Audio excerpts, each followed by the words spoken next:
صباح يسوع. طيب ربنا قال من اجتمع 2 أو 3 أنا وين أكون؟ وسط. لكن حي يسوع المسيح موجود في هللويا. وسطنا. يلا نوقف نحيي يسوع المسيح الواقف في وسطنا. طيب. حكى أخوي شمسي كان عم بيقول إنه صلوا لأجلنا للشعب الكردي، لكن رح أقول لك كلمة. قال له في سفر تثنية لأشير ليكن مباركا من البنين، ليكن هو مبارك من البنين أشير، ويكون رجليه مغموسة في الزيت. أمين؟ امين. وأنا رح أقول ليكن مبارك شعب الكردي من بين أولاد الرب، ويكون رجليه مغموسين بالزيت. نحيي يسوع اللي فيكم. أنا بحيي يسوع اللي فيكم. يلا نرفع تحية ليسوع اللي فيكم، اللي فيكم. هللويا. هو الرب العامل فيكم فعلا. أمين. بحييكم يا الشعب اللي انتم هالنهارين نحن شفنا فيكم فعلا المسيح. مين مشتاق لعمل الرب فيه؟ مشتاقين لعمل الرب؟ طيب نحن مرنا مشتاق لعملك فيا. اعلنا اعلان ايماني، يا رب فعلا انا مشتاق لعملك فيا. تعال برعش في كل عظامي، روحك يملأ كل كياني. تعال وبدد كل احزاني، انهضني يا يسوع. هللويا. بدي أنا أسمع صوتكم ما تسمعوا صوتي. واللي بدنا إياه إنه الرب يسمع صوت الملائكة. سكت الملائكة وسمع صوت أولاده، صح؟ آمين. بل هيك بدنا نرنم لحتى الرب يسمع صوت أولاده أحبائه المباركين المغموسين رجليهم في الزيت. تنبأ على نفسك قل له أنا رجلي مغموسة في الزيت. آمين.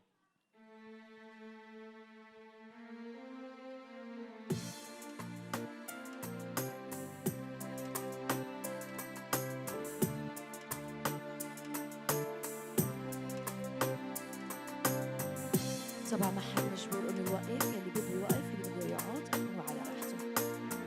يلا ما بعد يا سيدي الحبيب. يا سيدي الحبيب يا نور عمري،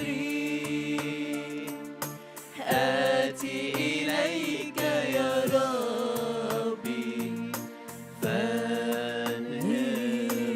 يلا مرة تانية يا سيدي الحبيب. يا سيدي الحبيب يا نور عمري، آتي إليك يا ربي فانهضني. قل له آتي إليك، آتي إليك بكل ضعفي، اسمع صراخي واشفي نفسي، محتاج إليك يا ربي. انهضني يا يسوع، انهضني يا يسوع. يلا يا شعب الرب. آتي إليك، آتي إليك بكل ضعفي، اسمع صراخي واشفي نفسي، محتاج إليك يا ربي. انهضني يا يسوع، انهضني. اللي مشتاق انه ينهضوا اعلن يلا مشتاق لعملك. يلا بصوت عالي. مشتاق لعملك فيا، محتاج للمسة قوية، مشتاق لعملك فيا، محتاج للمسة قوية. انهضني يا يسوع، انهضني يا يسوع، انهضني يا يسوع. مشتاق لعملك فيا، محتاج للمسة قوية، مشتاق لعملك فيا، محتاج للمسة قوية. انهضني يا يسوع، انهضني بحبك العجيب ألهب قلبي فأشبع قلبك بصدق حبي. تعال برعش، تعال برعش بكل عظامي، روحك يملأ كل كياني. تعال وبدد كل حزاني، انهضني يا يسوع، انهضني يا يسوع. مشتاق لعملك، مشتاق لعملك فيا، محتاج للمسة ويا، مشتاق لعملك فيا، محتاج للمسة ويا. انهضني يا يسوع، انهضني يا يسوع، انهضني يا يسوع. مشتاق لعملك فيا، محتاج للمسة قوية، مشتاق لعملك فيا، محتاج للمسة قوية. انهضني يا يسوع، انهضني يا يسوع. سمعت كان عم بيقول انه زعل، لكن في التسبيح تهرب كل التنهدات، في التسبيح يهرب كل زعل، لأنه معاملات الرب معنا هي معاملات خاصة. مو جاي هيك على الفيا على الهبة نقول تعال. تعال معناتها في عمل، في شخصي، في شخص غيري، تعامل معي أنا أول واحد. في التسبيح يهرب كل تنهد ويهرب كل تعب. نحكي كتير عن النعمة، بولس بيحكي كتير عن النعمة، لكن صدقوني إذا بتتمعن في كلمة النعمة شيء كبير. نعمتك غنية، نعمتك عظيمة، نعمة الرب. من فضل نعمة الرب نحن واقفين بهذا المكان، مو لأنه نحن كشخصنا والله نحن قبلنا المسيح ولا نحن صرنا من أولاد المسيح. هي نعمته اللي خلتنا موجودين في هذا المكان، هي نعمته اللي خلتنا أنه نوقف نسبح اسمه. هذا امتياز عظيم. كان أنا ولا أنتوا ولا كان فريق، أي فريق، نحن وأنتوا واحد. ما تفكروا فريق تريم هو أحسن من غير، لا.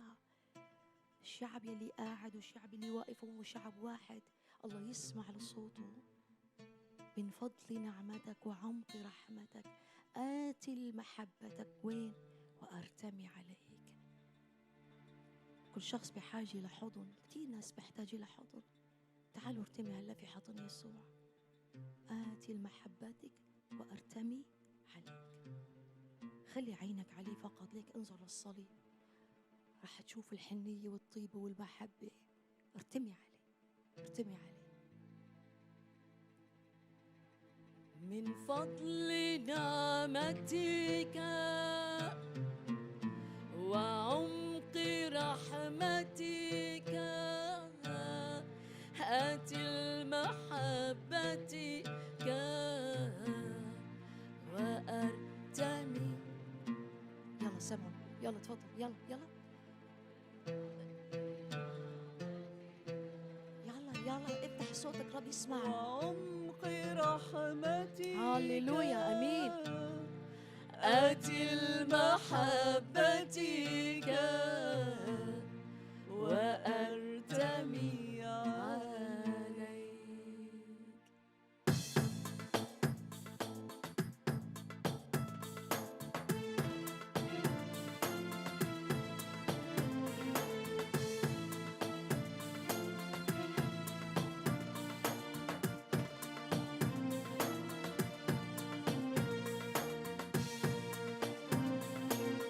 يلا يا شعب الرب. من فضل نعمتك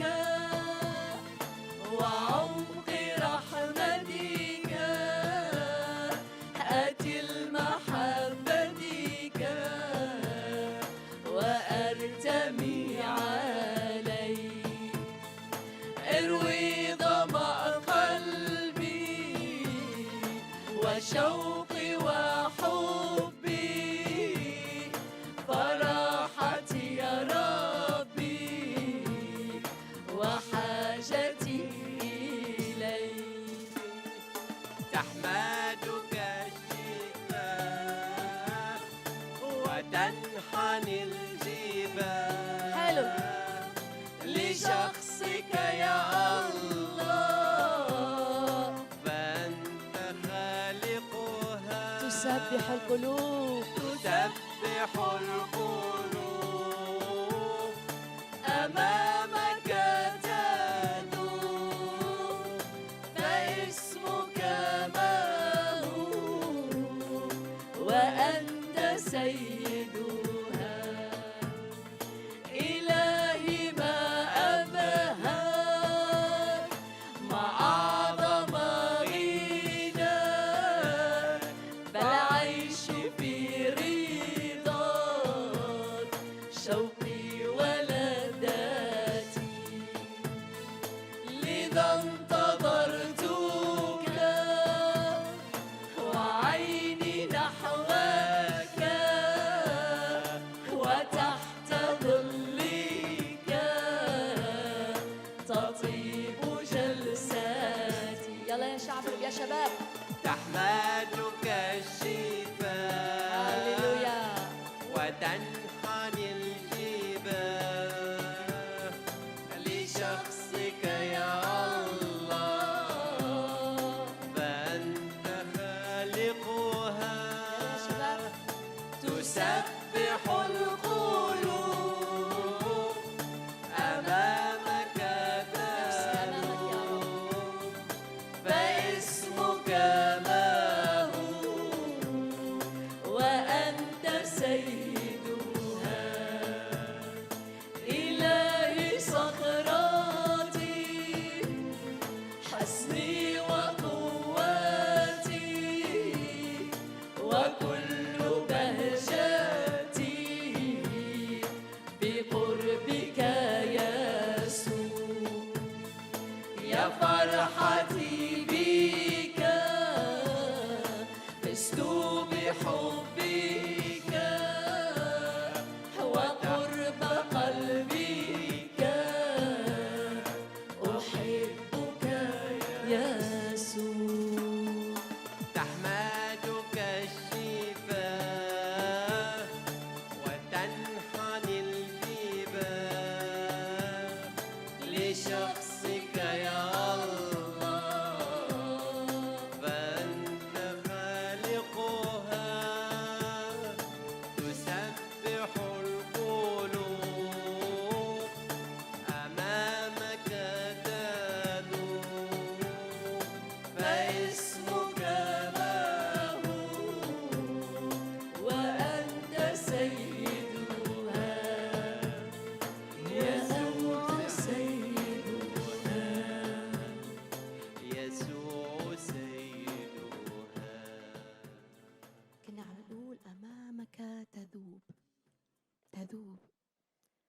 النبي دانيال ساعة قابل مع الرب في رؤيا ما قدر يوقف على رجليه، وقع ارتمى على وجهه. يوحنا الحبيب وهو عم يكتب الرؤيا وشاف الرؤيا وقع على رجليه، ما قدر يتحمل حضور الله. لهيك تذوب النفس أمام الله. بقول لك إذا الجبل والأكام إذا سمعت صوت رعيد الرب تذوب أمامه كالشمع، فكيف الإنسان ما يذوب أمام الله؟ لهيك قال تذوب، المرنم قال تذوب نفسي أمام حضور الله. وأنت وقت تذوب أمام حضور الله، الله شايفك وعارفك وجاب لك وخابزك، بيعرف كل شيء عنك. قال له بمزمور 139 ما في شيء إلا وأنت ما تعرفه عني، حتى الكلمة اللي تخرج من فمي قبل ما تخرج من فمي أنت بتعرفها. تمر السنين وتفضل أمين يا ربي وإلهي القدير والمعين، إله الأمانة عظيم الصنيع، يا ملجأ يا قوة يا حصن المنيع.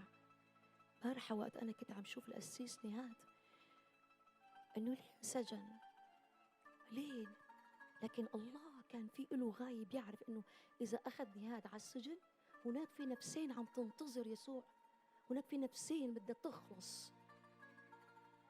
يا رب معقولة أنت شو عم تعمل؟ قال إيه في نفسين بالسجن بدي إياهم، لهيك أنا أبعدت ابني نهاد القسيس نهاد حتى يخلص النفسين. هني خلصت النفسين طلع نهاد، أسسني هاد، مع احترامي، صح؟ دابت نفسه أسسني هاد، والشعب الكردي أحييكم كله كان عم يصلي بالتحت لأجله. وتدوب نفسنا نحن قدام الرب ويكون في خلاص للنفس. تمر السنين وتفضل أمين. أنتوا عم بترنم هالترنيمة معي، راجع في فيديو حياتك رح تشوف أمانة الرب معك ولا لا؟ رح تشوف كيف طلعك جابك لهالمكان ولا لا؟ رح تشوف إيده، صح؟ إله الأمانة عظيم الصنيع، يا ملجأ يا قوة يا حصن المنيع. حدا يعرف الترنيمة؟ تعرف هو؟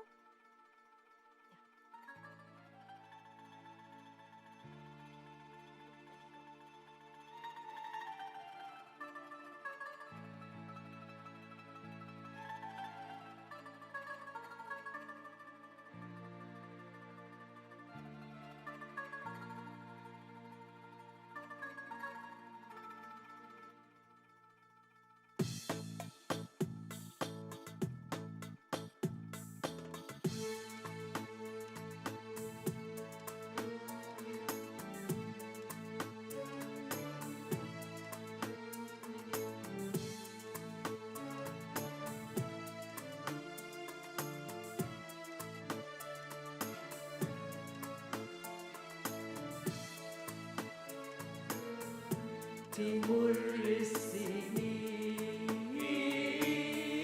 وتفضل أمين يا ربي وإلهي قادر والمعين. يلا مع بعض. تمر السنين وتفضل أمين يا ربي وإلهي قادر والمعين. إله الأمانة عظيم الصنيع، يا ملجأ يا قوة يا ستر المنيع. إله الأمانة عظيم الصنيع، يا ملجأ يا قوة يا ستر المنيع. يا ملجأ يا قوة يا ستر المنيع، بنلجأ إليك على طول بنلاقيك بظروفنا وهمومنا نرميها عليك. بنلجأ إليك على طول بنلاقيك بظروفنا وهمومنا نرميها عليك. إله الأمانة عظيم الصنيع، يا ملجأ يا قوة يا ستر المنيع. إله الأمانة عظيم الصنيع، يا ملجأ يا قوة يا ستر المنيع. يا ملجأ يا قوة يا ستر المنيع.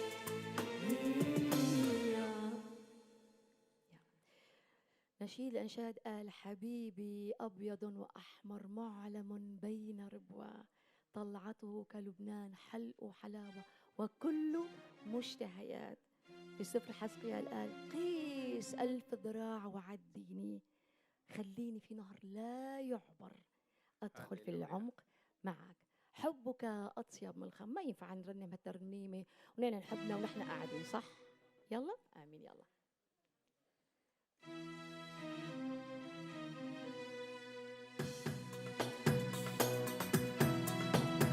شعب الرب نعلن حبنا للرب يسوع.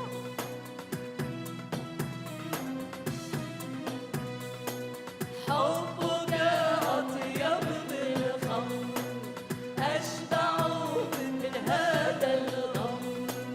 حبك أطيب من الخمر أشبع من هذا الغم. أنا مريض حبك في شخصك. أنا مريض حبك في شخصك.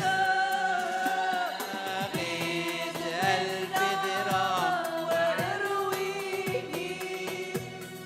بيض بالنعمة وارويني. اسمع لي شوقي وحنيني. أنا عايز أدخل للعمق. أنا عايز أدخل للعمق. مياهي عند الكعبين أصرخ لإلهي الحي. مياهي عند الكعبين أصرخ لإلهي الحي. أنا أريد قربا من شخصك. أنا أريد قربا من شخصك. قيس ألف ذراع وعديني. قيس ألف ذراع وعديني. اسمع لي شوقي وحنيني. أنا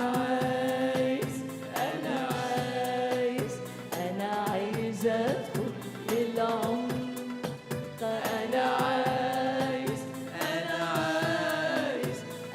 عايز أدخل للعمق. أنا عايز أدخل للعمق.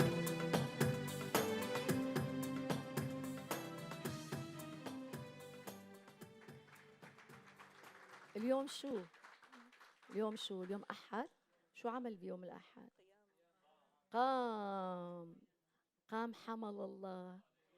قام حمل الله. هذا الصف هون كتير نشيط. هون ليش نعسانين؟ قام حمل الله. هللويا. برافو، يلا حيوا المسيح. اللي بنظر أعداء مغلوب. أبوي غلب مشهد كملان يلا. كسر بصليب مردود. أبوي كسر شوكة وجنا. اللي بنظر أعداء مغلوب. أبوي غلب في مغلبتنا. اللي كسر بصليب مردود. أبوي كسر شوكة موتنا. أم حمل الله. أم ووهبنا حياة. أم شرفنا معاه. أم بالسماويات. أم شرف سلاطين. أم بالمؤمنين. أم ومعه قايمين من بعد الممات. اللي اتصلب وصار ملعون. بقيامته أبطل لعنتنا. ذبحته كاملة وبدون عيب. قدمها لأجل محبتنا. واخدين معاه عدم الفاسد. نلبس جسد له عدم الموت. لجسد سماوي في الأمجاد. ده قام فتح لينا الملكوت. قام حمل الله. قام ووهبنا حياة.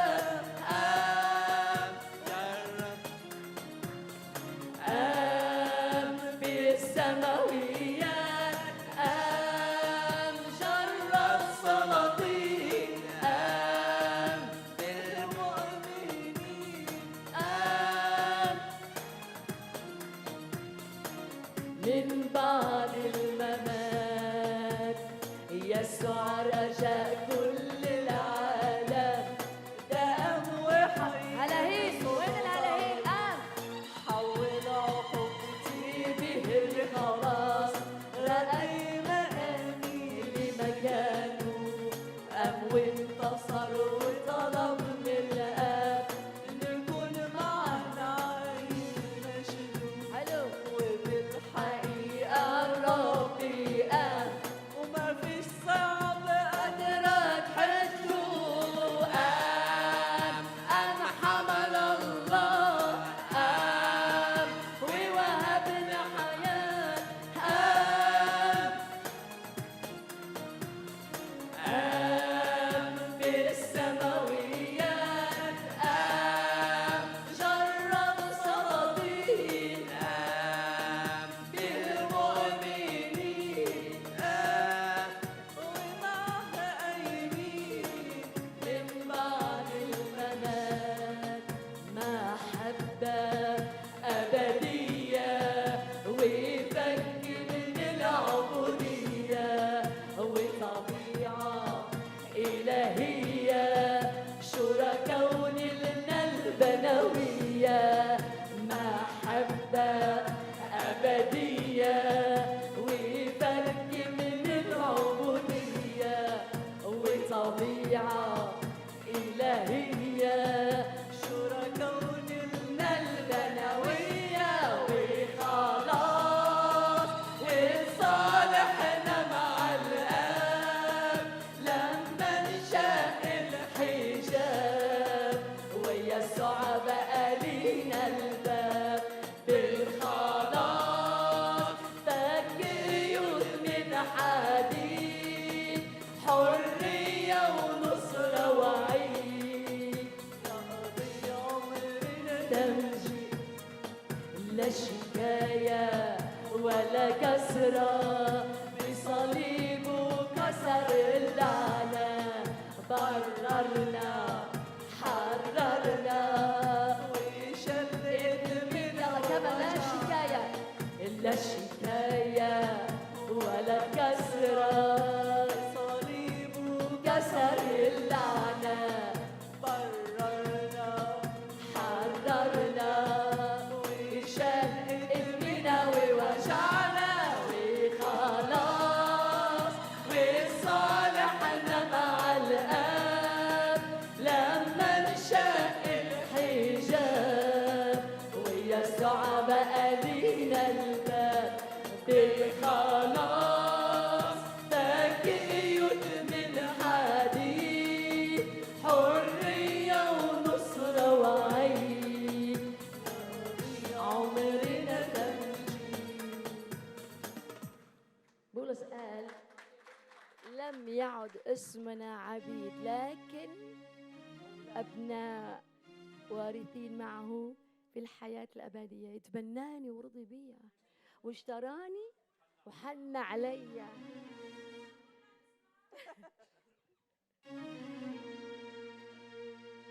يلا أنا بدي أشوف مين وين الجهتين يعلن التبني بصوت أعلى أنتوا شاطرين يلا نروح نشوف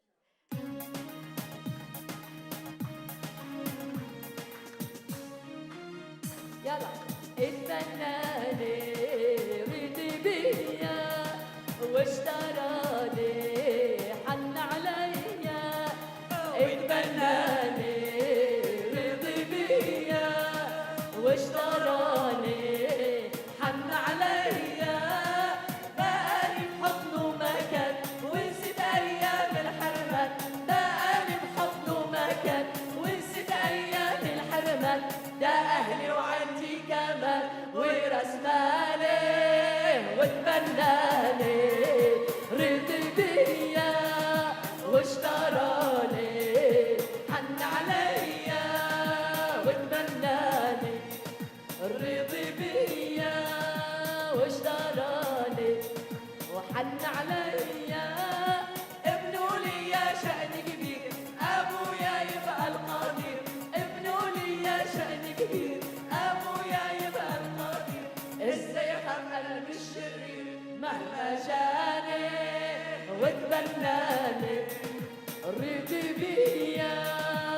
واشتراني وحن عليا واتبناني رضي بيا واشتراني وحن عليا نساني الماضي الأليم خلى لساني يقول ترنيم نساني الماضي الأليم خلى لساني يقول ترنيم غسلني بدمه الكريم وبداني واتبناني رضي بيا واشتراني وحن عليا اتبناني ورضي بيا واشتراني وحول علي عوض عن كل اللي راح ودمر كل شي راح عوض عن كل اللي راح ودمر كل شي راح ويوماتي عايش افراح واغاني واتبناني رضي بيا واشتراني حن عليا واتبناني رضي بيا واشتراني وحن عليا تعالوا شوفوا يا ناس يسوع اداني الخلاص تعالوا شوفوا يا ناس يسوع اداني الخلاص ماشي معاه مرفوع الراس على مقامي واتبناني رضي بيا واشتراني وحن عليا واتبناني رضي بيا واشتراني وحن عليا هعيش له طول السنين ابنه خاضع وامين هعيش له طول السنين ابنه خاضع وامين ولا حد عنه شمال ويمين طول ايامي اتبناني رضي بيا واشتراني حن عليا اتبناني رضي بيا واشتراني وحن عليا.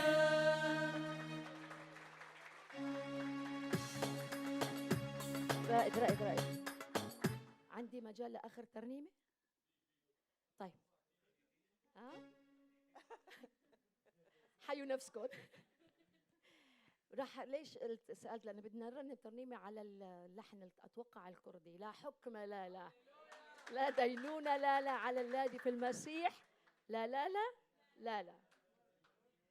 ونختم الترنيمة.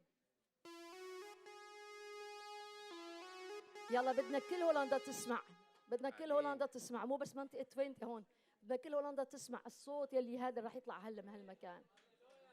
يا شباب يلا هاليلويا.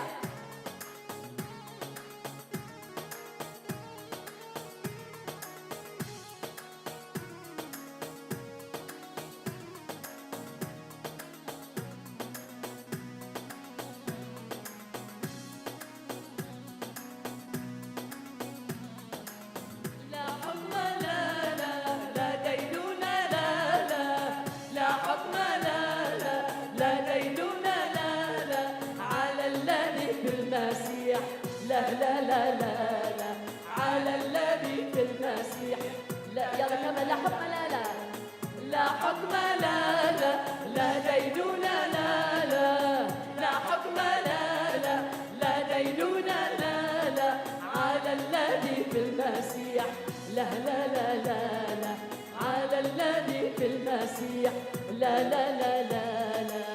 أسألك بالروح أستجد بالحق أسألك بالروح أستجد بالحق المغطى بالدم الخليقة الجديدة المغطى بالدم الخليقة الجديدة لا حكم لا دينونة لا حكم لا دينونة لا حكم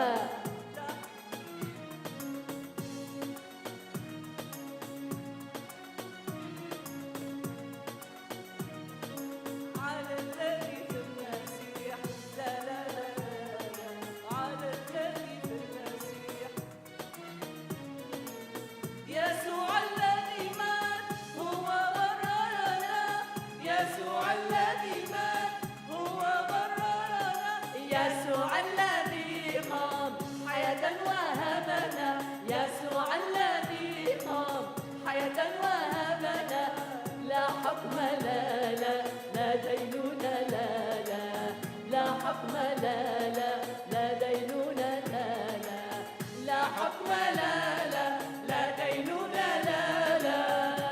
حكم لا لا لا دينونة لا لا على الذي في المسيح لا لا لا لا لا على الذي في المسيح لا لا لا لا لا إن كان الله معنا فمن علينا إن كان الله معنا فمن علينا لم يشفق على ابنه صار ذبيحتنا لم يشفق على ابنه صار ذبيحتنا لا حكم لا لا لا دينونة لا لا لا حكم لا لا لا دينونة لا لا لا حكم لا لا لا دينونة لا لا لا حكم لا لا لا دينونة لا لا على الذي في المسيح لا لا لا لا لا على الذي في المسيح لا لا لا لا لا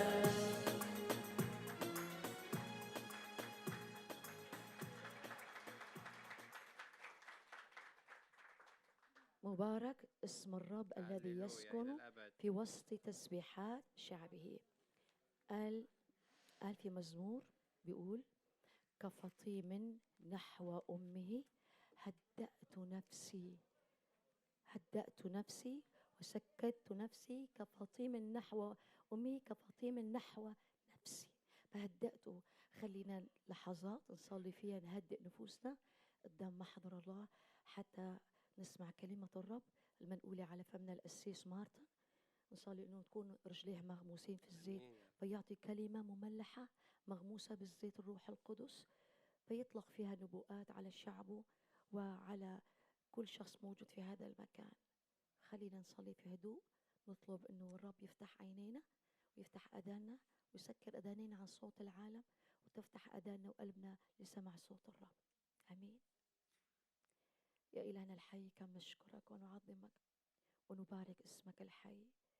غير يا رب مستحقين أن نكون واقفين أمام محضرك ونسبح اسمك، لكن بفضل نعمتك الفياضة أعطتنا أن نقف ونسبح اسمك يا رب. شعبك فرحان فيك يا رب يهلل لاسمك يا رب على عظيم عملك في حياته يا رب. وصلي أنك تكمل هذا العمل في حياتنا إلهنا وتعطيه قوة من عندك يا سيد الرب أنه يخرج العالم ويأتي بثمر ب60 و100 وأكثر من كثير من 100 يا سيد الرب، وتفيض على حياته من بركاتك الروحية يا إلهنا الحي. صلاتي أرفع أمام عرش نعمتك يا سيد الرب بقوة ومسحة من عندك على قسيسنا المارتن يا إلهنا القدوس، في كلام يا رب مملح مرسل من قلبك إلى قلبه إلى قلبنا. في حي يسوع أصلي لك كل المجد. آمين. صباح يسوع. روج باش. جوتن مورجن. بيانيتان باش. خذوا مورغن. قدمته برخته. مكفي؟ من كل الشعوب موجودة، من كل قبائل، من كل لسان في هذا الصباح.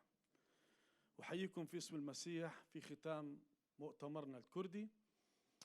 في هذا اليوم نحن نختم بختام عربون الروح القدس في حياة كل واحد فينا، برجوعنا إلى بيوتنا وحاملين حزمة الكلمة التي بناها سيدنا رياض في حياة كل واحد فيكم لأجل بناء العائلة المبنية على الصخرة التي لا تتزعزع مهما تأتي الرياح والعواصف. لكن في ختام سألت الرب ما هي كلمتك الختامية للشعب الكردي في هذا اليوم. مشغول 34 سنة بسؤال من يوم آمنت في الرب لحد هذا اليوم، والرب يستجيب لي الرب على هذا السؤال بعد 34 سنة: كيف أجد نعمة في عيني الله؟ مين عندنا شخصيات في الكتاب المقدس رأوا نعمة في عيني الله؟ نعم؟ لا. أول شخصية في الكتاب المقدس رأى نعمة في عيني الله. عندنا 6 شخصيات. إبراهيم الشخصية الأولى. الشخصية الثانية نوح. الشخصية الثالثة موسى.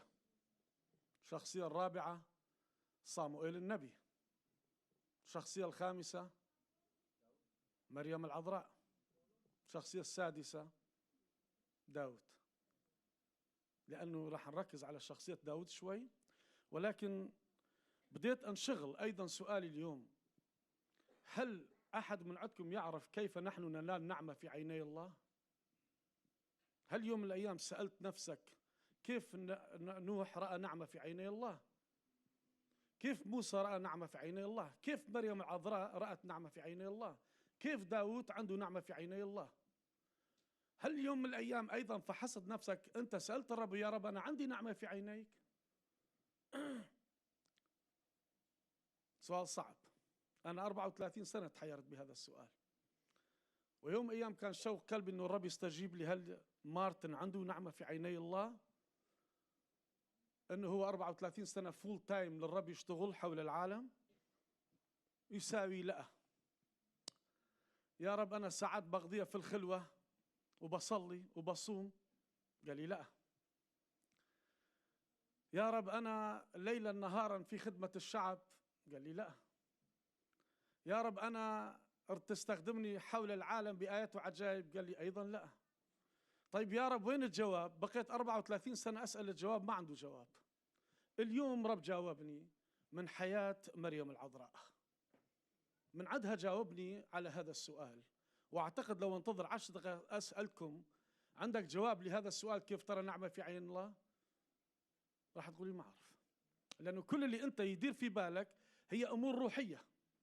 كل اللي يدير في بالك هي جلساتك وخلوتك وصلاتك وترنيمك وتسبيحك وعبادتك وصومك للرب. أيضا هذا ما يجيب لك نعمة في عيني الله. طيب كيف لعت؟ شو أسوي؟ إذا كل الأمور الروحية باكيت كامل حطيته أمام مجهر الروح القدس وما يجاوب لي الله بيقول أنت ما عندك نعمة في عيني، معناته هناك في شيء خاص مميز أنه الله منتظره من أولاده كيف يروا نعمة في عيني الله. رح نقرأ مع بعض من إنجيل لوقا صح الأول عدد 26 إلى 38، ورح نشوف كيف نالت مريم العذراء نعمة في عيني الله. وفي الشهر السادس أرسل جبرائيل الملاك من الله إلى مدينة من الجليل اسمها ناصرة، إلى عذراء مخطوبة لرجل من بيت داود اسمه يوسف، واسم العذراء مريم. فدخل إليه الملاك وقال سلام لك أيتها المنعم عليها، الرب معك، مباركة أنت في النساء. فلما رأته اضطربت من كلامه وفكرت ما عسى أن تكون هذه التحية. فقال لها الملاك لا تخافي يا مريم لأنك جنو. كيف وجدت نعمة في عين الله بعد هاي أول التحية؟ هي لا قدمت له شيء ولا قالت له شيء ولا حكت على خلفيتها ولا على إدراكها الروحي ولا على إيمانها ولا على شخصيتها ولا على تقواها. مباشرة الملاك يقول لا أنت وجدتي نعمة في عين الله. يعني من أول تحية هي بتقول له قال ماكو داعي تقلقي ولا تضطربي ولا تخافي، أنت وجدتي نعمة مباشرة. طيب كيف يا رب؟ وأنت ستحبلين وتلدين ابنا وتسمينه يسوع، هذا يكون عظيما وابن العلي يدعى، ويعطيه الرب إله كرسي داود أبيه، ويملك على بيت يعقوب إلى الأبد ولا يكون لملكه نهاية. فقالت مريم الملاك كيف يكون هذا وأنا لست أعرف رجلا؟ فجاب الملاك روح القدس يحل عليك وقوة العلي تضللك، فذلك أيضا القدوس المولود منك يدعى ابن الله. هو ذا الإصابات نسيبتك هي أيضا حبل بابن في شيخوختها، وهذا هو الشهر السادس لتلك المدعوة عاقرة، لأنه ليس شيء غير ممكن لدى الله. ماذا جاوبت مريم عذراء؟ فقالت أنا شنو؟ طيب شنو مع تآمة الرب؟ بعد عبده. اليوم احنا نقدر أولاد الرب في الكنيسة نقول احنا عبد للرب، ولا إعلاميا نقولها، ولكن على الأرض الواقع احنا كلنا ملوك وكهنة لله. ليكون لي كقولك. فمضى من عندها الملاك. الله يدور في ذلك المكان وتطلع فيه حواليه ناصرة والجليل، ويبحث من يختار إناء يكون لروح الله يسكب فيه ويخرج منه ابنا يدعى ابن الله. ولا يزال يسوع من ذلك الزمان لحد هذا اليوم يبحث ويدور على إناء يكون نافع أن يسكن فيه. الله يدور على إناء يقول أنا أريد مسكنا لي. ماذا يا رب تريد مسكنا؟ قال لكي أسكن في هذا البيت. مين يدعي بيقول أنا خصصت حياتي أن أكون مسكن للرب؟ من يقدر أن يحدد أنه أنا واحد من الذين رب يبحث عنهم؟ يدور على إناء يستحق أن يتجسد منها ويولد منها. مين كانت هذه المرأة؟ وبعث الملاك وروح يقول لها: لا تخافي يا مريم، وجدت نعمة في عيني الله. كيف وجدت النعمة في عيني الله؟ ما الذي يا رب أنت شفته في مريم عذراء حتى اختارتها؟ تقدر واحد من عنده يقول لي شنو الصفات الموجودة في العذراء حتى رب اختارها؟ إناء صالح، بعد كانت تقية، بعد خايفة الرب، بعد كانت متواضعة، بعد تحفظ في قلبها، بعد الصفات اللي انتم ذكرتوا على المرأة العذراء بها موجودة بكم الصفات؟ طيب خلينا نقول موجودة فيكم. هل بناء على هذه الصفات رب اختارها للعذراء؟ بناء على شو بعد؟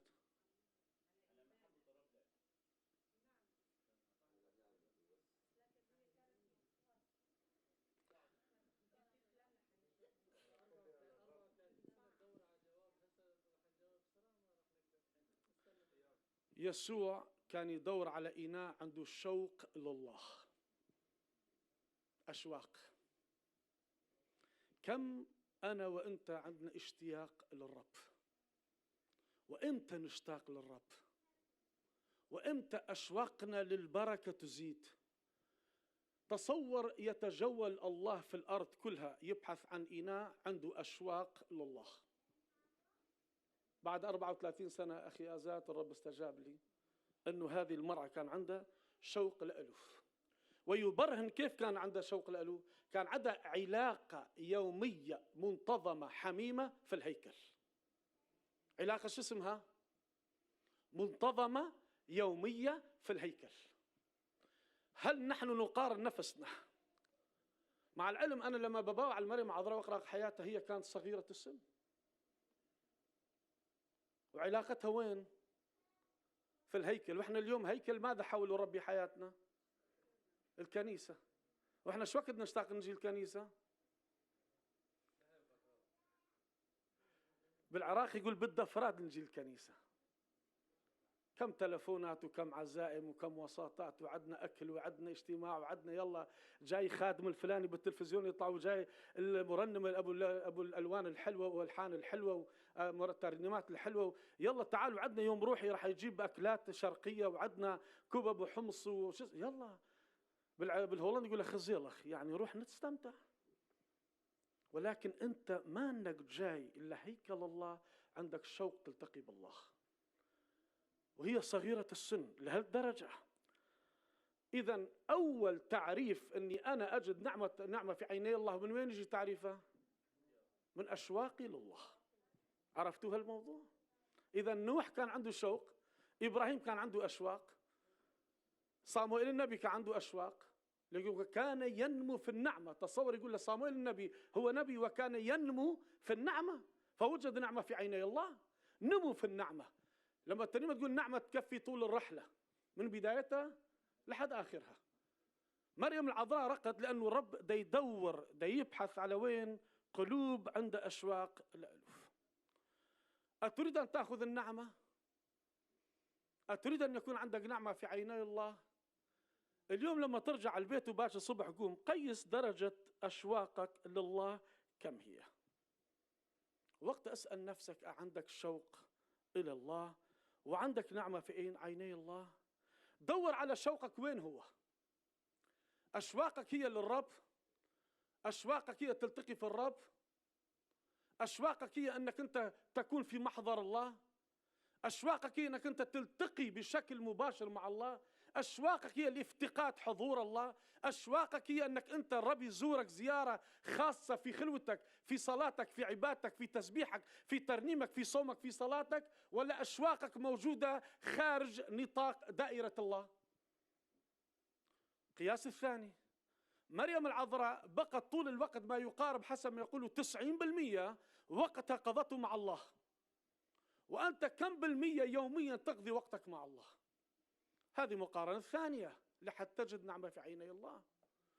وإذا نسأل كل واحد فيكم عندكم أجندة مبرمجة، أجندتك أي ساعة تقوم، أي ساعة تاكل، أي ساعة تشرب، أي ساعة تنام، أي ساعة تروح للشغل، أي ساعة ترجع، كله مبرمجة تنظيم. لكن استخلص أنت من هذا ال 24 ساعة كم من الوقت خصصته لشوقك إلى الله.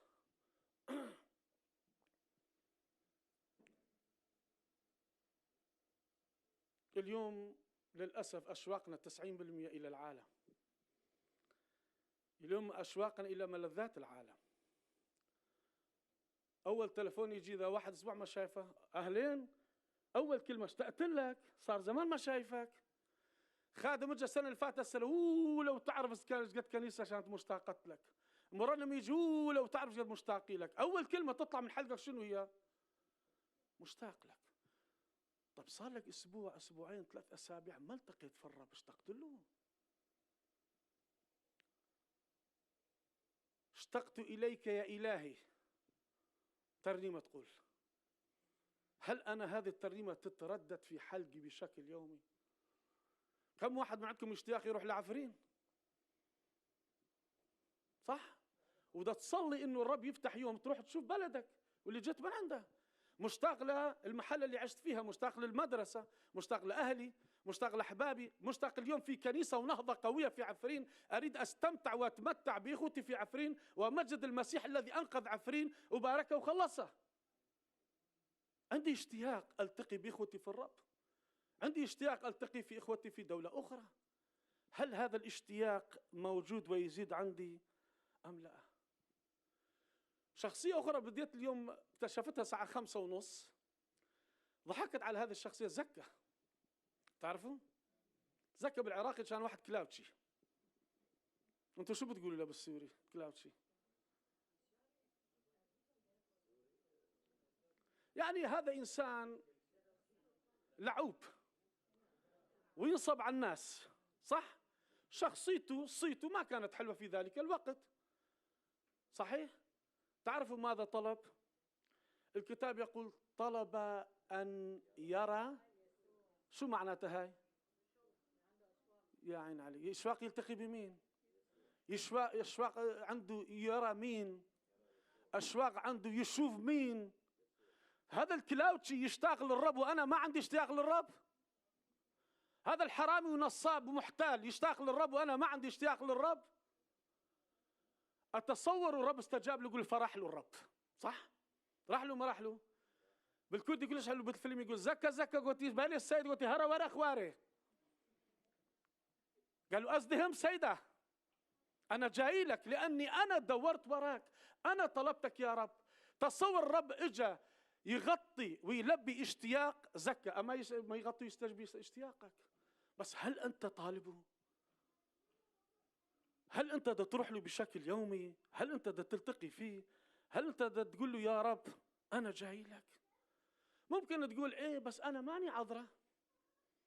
عذراء كانت طاهرة، عذراء كانت عندها نقاوة، عذراء كانت امرأة تقية، عذراء كانت عندها مخافة الرب، عذراء كانت تستقبل طلبات وترفع للرب، عذراء كانت امرأة مصلية، عذراء كانت امرأة تنحني بركبتيها وتنسكب قلبها أمام الرب في كل يوم، عذراء كانت بسيطة ومتواضعة، عذراء كانت تلبس اللباس يليق محتشم بالروح الذي باركها الله. عذراء عذراء عذراء عذراء. ممكن هذه الأشياء كلها تقول أنا ماني مثل عذراء، صح؟ طيب لو نجيب لك داود، أنت أكيد تطلع من داود وأخرب من داود. داود عمل 7 وثمته مثل السوريين يقولوا، ورجع للرب وكل شوي يقول لك مشتاق لك. عطشت إليك نفسي. هل أنا اليوم عطشان للقاء الله؟ هل أنا اليوم عطشان إلى الرب؟ لكن دليل وبرهنة عذراء أنه نالت نعمة في عيني الله شوق المتدفق من قلبها بصورة مستمرة. كل يوم قاعدة في الهيكل تقول مشتاقة لك، مشتاق، بس أنا موجود معك يا بنتي. أريد أكثر، أريد زيادة. يا بنتي أنا كل الوقت معك، صحيح، ولكن الدليل اللي خلاني إني أختار بين الناس هو أنت علاقتك معي في الهيكل. وهذه النقطة تخليك تفكر، أنت أشواقك اليوم وينها؟ أشواقك نحو الله؟ لو أشواقك نحو مطعم صيني؟ لو أشواقك نحو اليورو؟ لو أشواقك نحو الكنبيات آخر موديل؟ لو أشواقك نحو لوريال وجماعتها؟ أشواقك وين رايحة؟ منتظر الأعياد واحتفالات تجي؟ أشواقك للبحر تروح تتشطح هناك وتتشمس؟ أشواقك لسيارات فخفخة؟ أشواقك لوين رايحة في هذه الأيام؟ أشواقك تأخذ باسبورت وتسافر؟ أشواقك تأخذ إقامة وترتاح بالبيت؟ أشواقك وين بدها توديها؟ أشواقك للأرضيات أم للسماويات؟ أشواقك لأمور لهموم العالم أم أشواقك لمحبة الله؟ يجب أحبائي فترات تمر علينا يكون عندنا أشواق متأججة. تعرف شو معناتها المتأججة؟ اشتعال نار توقدها النار في داخلي، وأنا شوقي ملتهب مثل النار نحو الله. مرات لما المرأة تغضب يا ويل تقول شعل النار جوا، ومين يقدر يطفيها النار؟ وأول واحد لازم زوج يهرب لأنه هو يكون سبب النار. فلولا لما تروح تطفي بالطفاية الحريق، أو لو راح تروح جو الحمام وتسبح، أو تطفش تدبر لها شغلة من خلال التلفزيون أو شيء، أو الأولاد يأخذ لك كفين وطفت. ألا تفكر بحبك لله؟ حبي هو اللي يشعل قلبي أني أنا أشتاق لله. مين من عندكم لو سألته بتحب الله تقول طبعا أحب الله؟ هل اليوم قلبك مرفرف نحو الله؟ هل حياتك مرفرفة نحو الله؟ هل أنت صاحي بي ونايم بي؟ ولا صاحي الصبح بالسندويشات وللشغل، وبالليل ترجع تقعد على فيسبوك وتباوع على الواتساب، وأمي تقول لها تشاب تشاب شو اسمه وتستجرام وما أعرف هو وهمبرجر. لوين مشتاق لما ترجع صاحي بي ونايم بي؟ هذه ما تنساها مباشر، درب عليها. صاحي بي وتنام بي. لو تصحى على التلفزيون وحلقات تركية وتنام على اللي طلق واللي زوج. وين أنت اليوم؟ حياتك بدها تلف ودور. بيقول لك كلمة ترى، يقول أنا نائمة وقلبي مستيقظ. يعني أنا صاحبي ويتردد اسم يسوع بحلقي، لحد ما أنا نايم بي اسم يسوع بحلقي. هذا هو اشتياقي، هذا هو شوق قلبي. ولما أجي أنا يتردد الشغلة الثانية. اليوم أنا دائما بصلج المسبحين ومرنمين، بقول له إياك يقطع كلمة التسبيح والترنيم من حلقك ليلا نهارا. املي كيانك بتسبيح الله. للأسف مرنمين مسبحين حول العالم يجوا يملوا لك الكنيسة بتسبيح وصوت الرب، يجوا يملوا لك قلوب الناس وكيان الناس بتسبيح وترنيم الرب، ولكن نسوا حالهم أنهم هم يملوا أنفسهم كيانهم بتسبيح الله. أول شيء أنا أمتلي بتسبيح والترنيم، ومن خلالي يتدفق صوت الله اللي يصرخ من خلال إلى شعب الرب، إلى كنيسة الرب، إلى خدام الرب. الشغلة الثانية في حياة المرنمين وشعب الله، عيوني تكون مرفوعة لوين؟ للفوق. ولا أشواقي رح تبرد وترجع لوين؟ للأرض. معناها يعني كل أشواقي 24 ساعة لمين هي؟ لله. لكن تجي فترات ثانية أشواقي تتبدل وما رح يبقى عندي أشواق للرب. ليش؟ بسبب دخلت أشواق أخرى وعطلت وعاقت أشواقي لله. فأنا صار عندي إيش؟ لهفتي صارت على أشواقي إلى العالم، وليست صارت لهفتي لوين؟ أشواقي لله. لو سألت سؤال تقول له يا رب أنت على شنو بدك تدور؟ سألت يوم من الأيام إلهك؟ تعرف شو يقول لك؟ يقول أدور أنا ليلا نهارا على القلوب المشتعلة بأشواق لإلي. هاليلويا. على شنو بدي أدور يا رب؟ يقول أنا أريد أشواق مشتعلة بأشواق نحوي.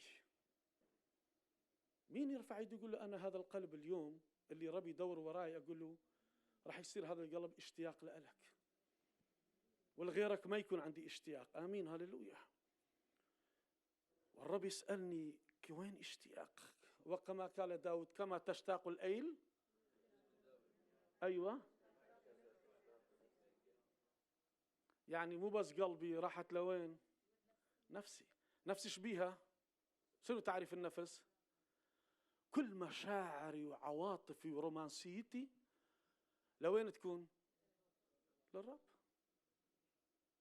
جسدي للرب، روحي صار للرب، ونفسيتي صارت للرب. مرات تدخل في الخلوة، تدخل في الصلاة، تدخل في قراءة الكتاب، انت طالع جامد من الخلوة، طالع جامد من الصلاة، طالع جامد من الصوم. ما هو السبب؟ هل انه ممكن تفكر؟ انا بسمي هذه نشاطات كثيرة اللي مؤمنين يعملوها، لكن هذه بعين الرب هي نشاطات عادية. ممكن تقول بس أنا عندي عبادات كثيرة بحياتي أعملها، من الصبح أقوم لحد الليل، حتى بالسيارة أرنم وأصلي ورافع إيدي وأقول له هاليلويا. وممكن شخص آخر بيقول أنا سلوكي جدا مقدس، ولكن للأسف مع كل هذه النشاطات الروحية تعملها بحياتك أشواقك ميتة وجامدة. تصعد على المنبر ترنيمك جامد، عبادتك جامة، تعرف نهاية شو تسوي؟ كل هذه النشاطات الروحية تعملها بحياتك تساوي الروتين. على فكرة حتى يوم الأحد صار احنا عندنا روتين. مين يفتتح الخدمة؟ مين يقود الخدمة؟ مين يصلي؟ مين يرنم؟ مين يوعظ؟ مين يلم العطايا؟ مين يسوي لنا شاي وقهوة؟ مين يسوي البسكويتات؟ مين يسوي الحوليات؟ وهكذا نستمر. هذا اسمه شو؟ روتين. طيب البيت يا مرة مو قالوا لنا بالكنيسة يعني لازم يكون عندنا واجب اسمه سطحي روتيني، وكل يوم لازم نقعد 10 دقائق مع الرب. أو أنا نسيت يعني لازم احنا نقرأ شوية كلمة كتاب مقدس، على الأقل يا أخي ما قدرت صفحة أقرأ لك آيتين، احفظ لك آية، أقرأ لك إصحاح. وهكذا تقعد ترضي نفسك أنك أنت تفكر هذا هو أرضي الله بواجباتي الدينية الطقسية الناموسية. على المود هاي أول شيء لازم تبدأ كل يوم صباح نقول له يا رب أعطيني أشواق نحوك، لأنه أنا أشواقي جامدة. غير استراتيجية حياتك الروحية، غير روتين اللي دا يموتك روحيا، غير كل المجرى اتصالاتك السماوية، غيرها من اليوم. غير كل علاقاتك الموجودة من بداية إيمانك لحد الآن. قل له يا رب في اسم يسوع هذا يمحي من حياتي. اليوم أنا أصلي أقول يا رب أعطيني أشواق مقدسة نحوك، وراح تشوف كيف تحصل نهضة. اشتياقي إليك يا رب. تعرف صدقوني مرات أنا ببكي في ناس بالعراقي بالدفرات يجبر نفسه حتى يقعد 5 دقائق مع الرب. يجبر نفسه يعني يضغط على حاله حتى يقعد 5 دقائق مع الرب، وكأنه يعني ريح ضميره. يصلي في باكر الصباح، إليك أبكر. واحد آخر عنده أشواق يقول هلما نسجد، هلما نسبح، هلما نعبد، هلما نصلي، هلما نستمتع بحضور الله، هلما نتبارك، هلما نستقبل وعود الله، هلما نلتقي بالله. هذه اسمها أشواق إيش؟ أشواق مترجمة. كيف أترجم أشواقي للرب؟ بشنو أشواقي للرب؟ أقول له هلما نسجد. اسجد يا مارتن من الصبح، ابدأ يا مارتن اشكر الله، اطلب أن الرب يزيد أشواقك، اطلب الرب يزيد عشقك نحو الله، اطلب الرب يزيد رومانسيتك نحو الله، اطلب الرب تقول له مشاعري وعواطفي مقدسة نحوك يا الله. زيدني وقتا يا رب، زيدني أستمتع بحضورك، زيدني يا رب أستمتع بوعودك وأؤمن بها وأعيشها وأصدقها وأعمل بها. هذه تترجم أشواقي لله. واحد آخر يرجع من الشغل يقول يلا الحمد لله خلص شغل، ألتقي بعائلتي ونأكل معكروني مع بعض ونجيب تشيبس ونباوع على الفيلم أو شيء. يعني خو ما كل 24 ساعة نقضيها مع الرب، خو ما كفرنا صرنا مؤمنين، بس الرب ورب ورب ورب من وراكم، حتى رب ما بدنا إياه. عوائلنا وهالينا هيك يحكوا. طيب نجيب شيبز، نجيب بوب كورن، يعني بدل ما نروح السينما نحط 40 50 نروح فيلم قدام عائله نقعد مع بعض. وتشوف واحد والمرة قاعدة هناك من الزاوية تبقى على التلفزيون، والرجل بقى على ذيك الصفحة، وكل واحد تلفونه بإيده تك تك تك تك. حتى صار أنا بعض المرات أضحك إنه زوج يحكي مع زوجته من خلال التلفون، الحلق ما بقى بعد يشتغل، تاتش ما بقى، لمس ما بقى، صار شنو؟ وساعة جرت 12 وحدة، هذول قاعدين قدام شنو؟ تلفزيونات والسوشيال ميديا.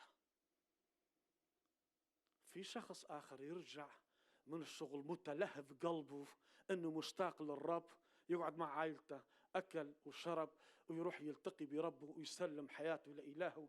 استودع نفسي بين يديك يا رب، شكرا لاجل هذه اليوم الكل قضيته بدخولي وخروجك، انت حميتني وحميت عني، وانا جاي لك ومشتاق لك. قبل ما انام اعطي حبيبك نوما، تصبح على خير ابوي. عندنا هيك نوعيات تشتاق قبل ما تنام. ليش؟ لاني ملهوف بالرب. في ناس تقوم تقرأ كلمة الله وترجع قبل ما تنام تقرأ كلمة الله، يعتبر أنه مثل ما 3 وجبات عندك منتظمة روحيا جسديا ماديا معنويا، أيضا متلهف الشخص يرجع أن يأخذ من كلمة الله. واحد ثاني ملهوف على شنو؟ يقعد على واتساب، يقعد اشتاق صار له 2 3 بسبب شغل ما قدر يشوف وضع العالم وين صار. القس ركب الطيارة، المرنمة نزلت من طيارة، المؤتمر صار مع جماعة فلان ولا جماعة علان سووا بالفلان، سمعت القس فلان انشق عن فلان، سمعت هذا انضرب بفلان كنيسة، سمعت هذا دي يحكي على فلان. صارت الساعة 1:12 أنا بعدني لا سلمت حياتي للرب ولا صليت، ولا هفني أبو شويش. تعرفوا مين أبو شويش؟ شيطان. أبو شويش أحلى شغلة عنده دائما يبعدك عن اشتياقك لله، دير بالك، ويسوي لك أجواء متلهفة بأشواقك للعالم وتروح. اليوم أنا سؤال أسأل نفسي، بحثت يوم من الأيام عندي أشواق لله وأنا ما أعرف شلون ألتقي بالله؟ هل أشتاق أنه أول شيء أنا أشوف الله في حياتي في صباح الخير يا بابا؟ مرة بنت بيلي جراهام تكلمت في أحد المؤتمرات ورب أعطانا نعمة كنا موجودين، فقالت أنا في بدايتي أبوي علمني عن صلاة أبانا الذي. فقالت قمت من النوم وأول صباح تعلمت من أبوي، قلت له أبانا، قال لي نعم بنتي تفضلي. قالت أنا ترعبت، هذا منو؟ فكرت أبوها بيلي جراهام، بس هي بغرفة لوحدها موجودة. رجعت مرة أخرى تريد تأكد، قالت أبانا، قال نعم بنتي تفضلي، طلبتيني مرة أخرى.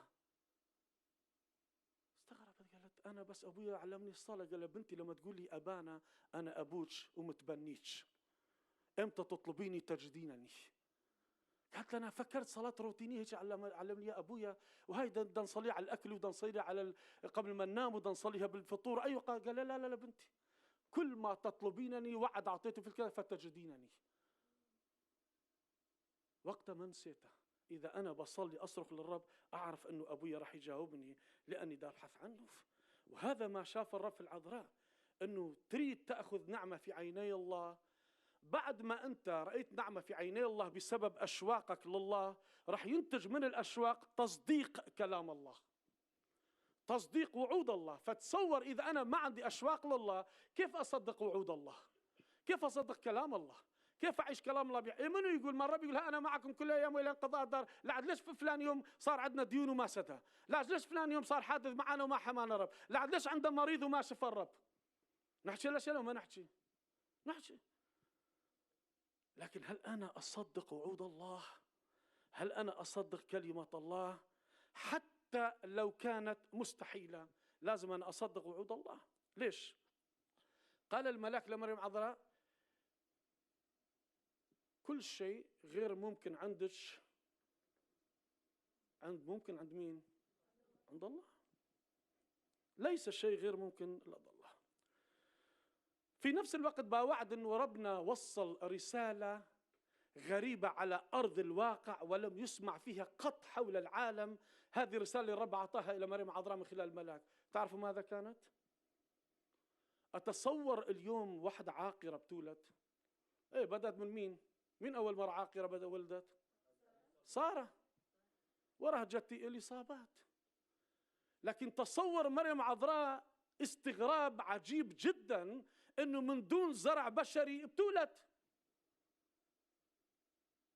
هي فكرتها بالمنطق والعقل، طيب كيف يكون لي هذا؟ يعني لازم اتزوج وبعدين اجيب الولد؟ قال لا لا لا لا، الروح القدس يحل عليك، صح؟ والمولود من عندك يدعى ابن الله القدوس. يعني هذه كلها إذا بنباوع على هذه الروح القدس يحل عليك، كلها جملة تطلع من عندها مؤتمرات، كل كلمة كل جملة.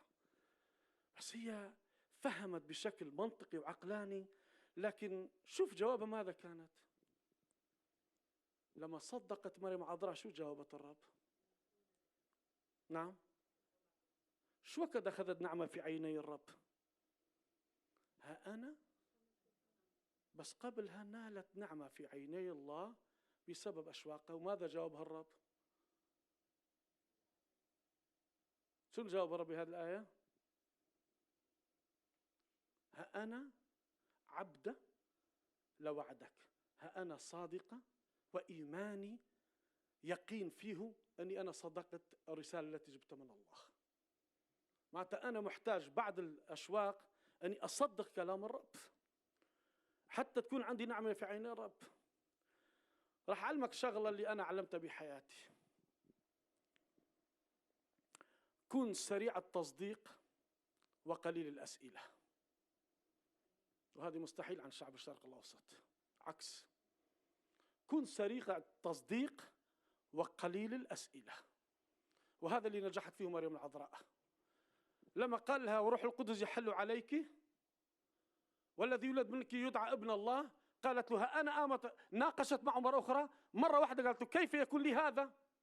جاوبها الملاك مباشرة. عذراء تحولت إلى مرحلة التصديق بإيمانها في وعد الله، نالت النعمة. ليكون لي قولك. فتدرب نفسك يا مؤمن يا خادم يا قسيس يا شيخ يا متفرغ، انه انت تصديقك بيكون سريع في وعود الله وقليل الأسئلة. احنا بالعكس، لا، لازم أبحبش ولازم أسأل كثير. يا عمي انسى الموضوع اللي يسأل كثير ويبحبش كثير. أقول لك للأسف ما تنال النعمة في عيني الله. هذه كلمة الله مش أنا اللي بحكي فيها. لعد ليش الرب قال هيك في حزقيال، ولعد ليش قال في إشعياء هيك، ولعد ليش في رسالة كورنثوس قال هيك. كان يقدر هيك يقول ليش قال هيك. تصور أنا اليوم جيت أقول له لله غير وحي تبعك لأن وحيك ما بده يقنعني، أنا وحي أضبط منك. واصل المؤمنين لهالمرحلة. يا ريت لو كتبت بولس إنه أنت بيها مجال ما عدا الزنا الطلاق كان أهون المشاكل خلصت بالكنائس.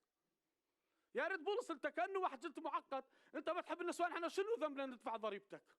أنت واحد معقد وما تحب المرأة، شنو ندفع ضريبتك؟ وصلنا لهالمرحلة نحن نحدد كيف الله يكتب الوحي بروح القدس لنا. هذه صارت آخر زمان. النعمة هي أنك أنت تصدق الرب، تصدق كلمة الرب. أليس غريبا لما بيقول الجبال ينتقل؟ انتقل لو ما انتقل؟ شو وقت ينتقل؟ يعني بالعقل والمنطق واحد يقول لك أنا شفت الجبل من يا معوات أنت كان خيال عندك أو وهم ده تقول جبل. يقول لك إذا لديك تصديق بقياس سنتيمتر قياس إيمانك تقدر تقول إيش؟ ينتقل هذا الجبل. هل أنا عندي هذا حبة الخردل؟ نعم. وبعد ذلك كلمة قوية يقول فيطيعونكم.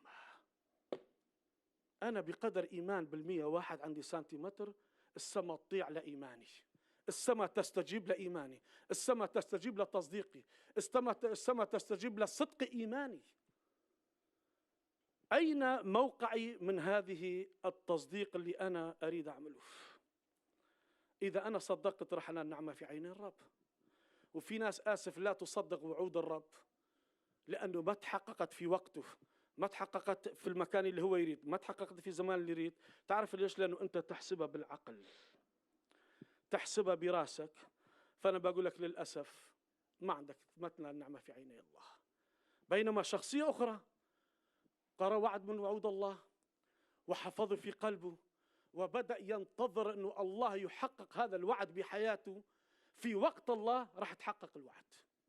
هذا هو التصديق، أني انتظرت انتظارا حتى مال الرب لي.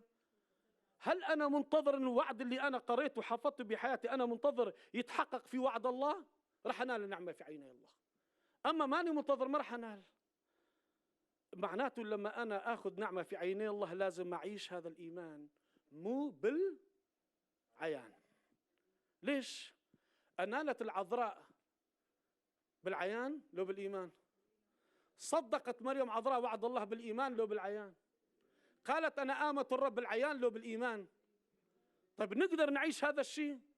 ها أنا ذا آمة الرب، يعني أنا عبدة، أنا خادمة، أنا تحت أمر الرب، ولما أنا أكون تحت أمر الرب فراح أكون أيضا تحت أمر الكنيسة وخدام الكنيسة. هذا اللي عملته عذراء. إحنا نعمل عكس، تحت أمرك يا رب، شو ما تطلب من عندي، بس أنا أكون متمرد بالكنيسة على الشيخ والقسس والخدام. عكست الصورة، ما عندك نعمة في عيني الله. لما كنت تحت أمر الرب أكون تحت أمر أيضا أي بني آدم رب حطه فوقي كقيادة. وإحنا اليوم عندنا مشكلة الثالثة. أولا قلنا الأشواق، ثانيا تصديق، ثالثا الاتضاع. وإحنا أكبر مشكلة عندنا الشعب الكردي تنتنا.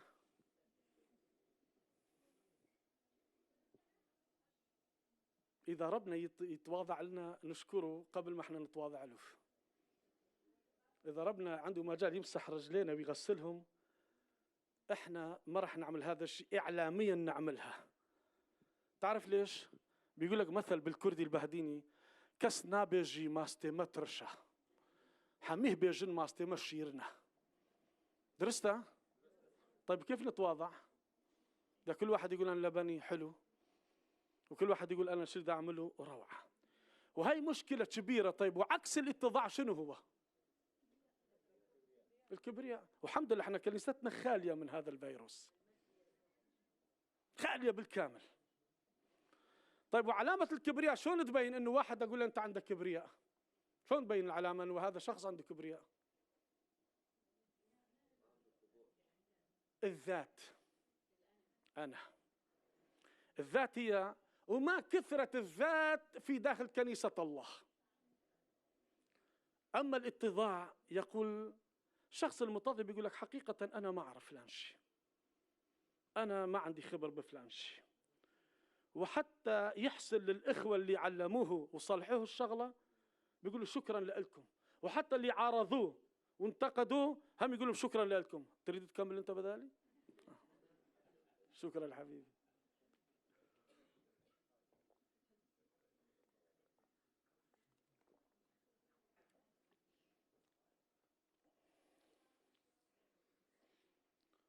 الشخصية المتضعة دائما القائد أو الراعي في الكنيسة بيحط شعبه قدامه هو يكون وراهم.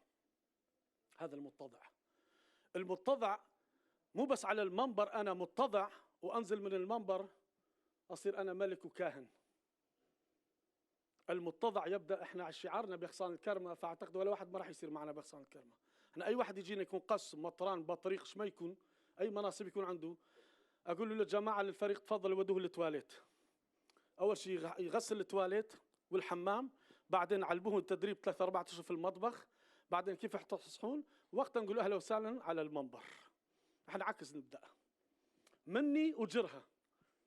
هاي 25 سنة في خدمة الرب، الطاقم كله ما عنده واحد أكبر من الآخر، من القس لأصغر واحد، كلتنا خدمة للرب وليس خدام.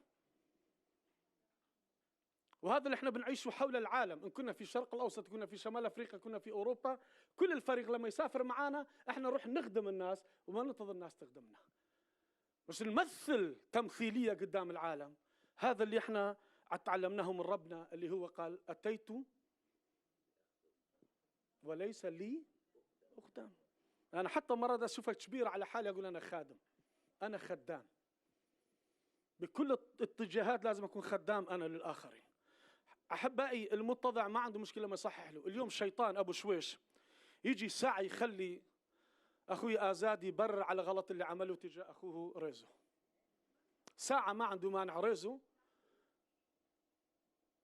ريزان الورد، له تبرير تبرير تبرير تبرير. يا عمي خلال دقيقة خلص المشكلة، قل له يابا اعتذرت أنا غلطت بحق، خلصت. وأبو شويش يجي شو يسوي لك؟ ينفخ بيك من جوا، أنت مانك غلطان.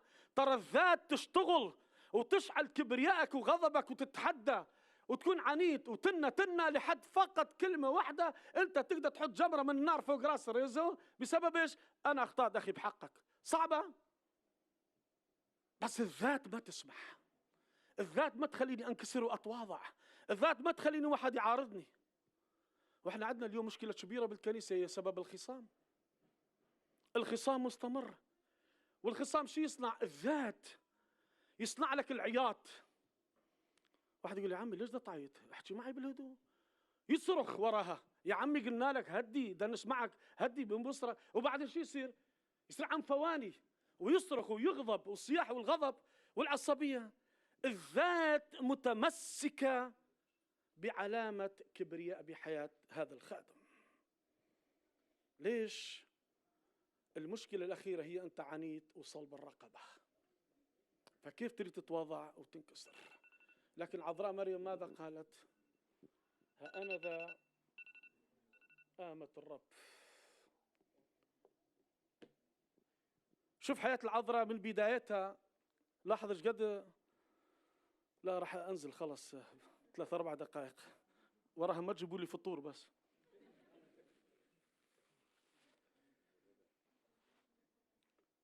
تلمست قلبي أيضا اليوم بعد 34 سنة كنت أبحث على مريم عذراء، أقول هذه أنا ما شفت قصتها فيما بعد في الكتاب المقدس. من يوم عمره 30 يسوع بدأ لحد 33 3 سنين بدأ يذكر شيء عن العذراء، وجود رحلات المسيح. مين الولد من عدها؟ المخلص. مين ولد من عدها؟ ابن الله الحي. طيب مو هي مفروض بجولاته ورحلاته وخدماته هي تكون يد اليمنى لعنده وتوقف بصفه؟ شفتوا وتكون وياه؟ لحد ما انتقلت من بدايتها، لحد ما انتقلت مريم عذراء لم تظهر في أي صورة ما بجنب يسوع. تعرف ليش؟ ها أنا متواضعة الرب، أنا ما أريد أبرز حالي، أنا أم يسوع، أنا اللي طلع من عندي ابن الله، أنا اللي هو المخلص القدوس، أنا هي الإناءة الكرامة، أنا هي اللي الرب استخدمني من بين نساء وبنات العالم أكون أما ليسوع. أنا استخدمت أبدا. اليوم للأسف يهينوا ويرخصوا من مكانة العذراء في بعض الكنائس. عذراء دورة خلصت، عذراء جابت المسيح والله معاها. لا، اتعلم من حياتها وتواضعها وبساطتها وتصديق إيمانها وشوقها لله.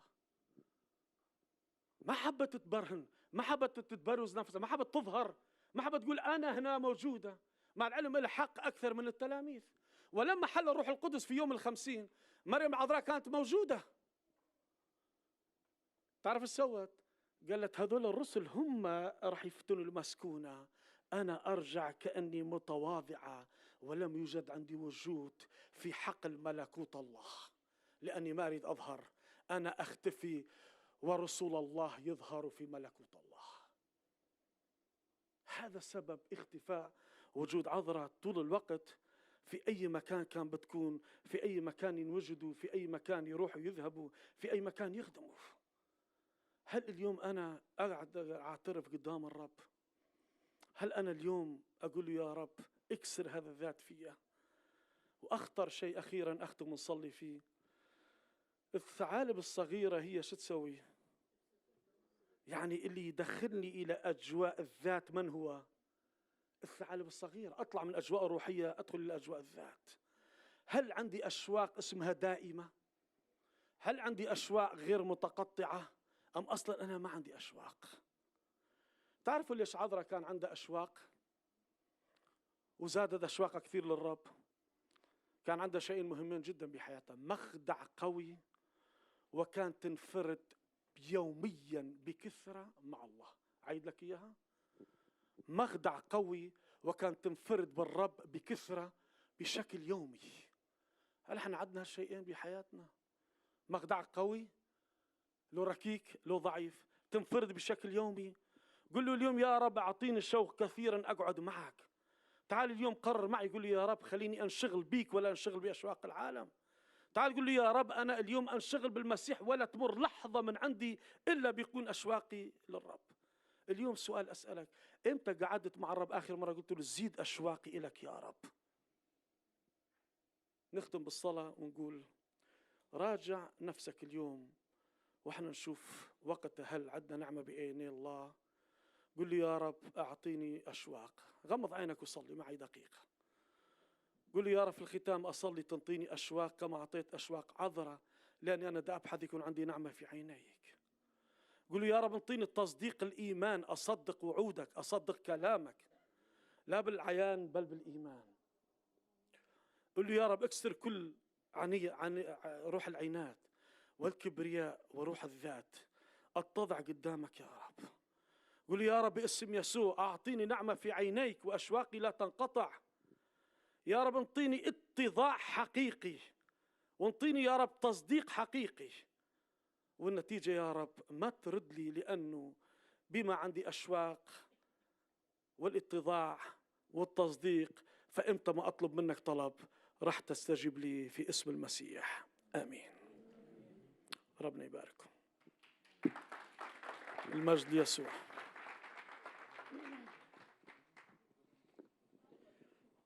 رب يباركك.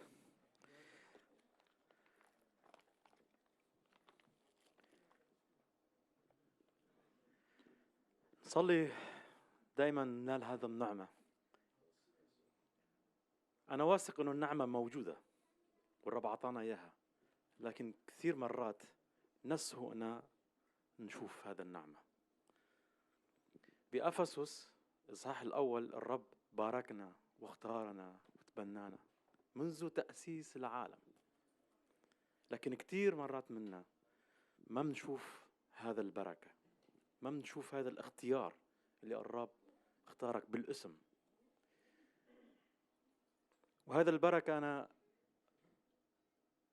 أؤمن أنه مبارح، وهذا النعمة أيضا مبارح المساء بالليل كثير منا شافوا هذه النعمة. أمين أمين.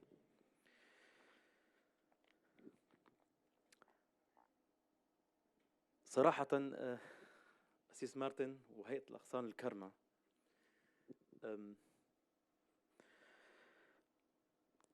فكرت كتير شو ممكن أنا أوجه كلمة أشكركم فيها، أو شو ممكن نحن نقدم لكم لحتى نوجه شكر لكم. هذا المؤتمر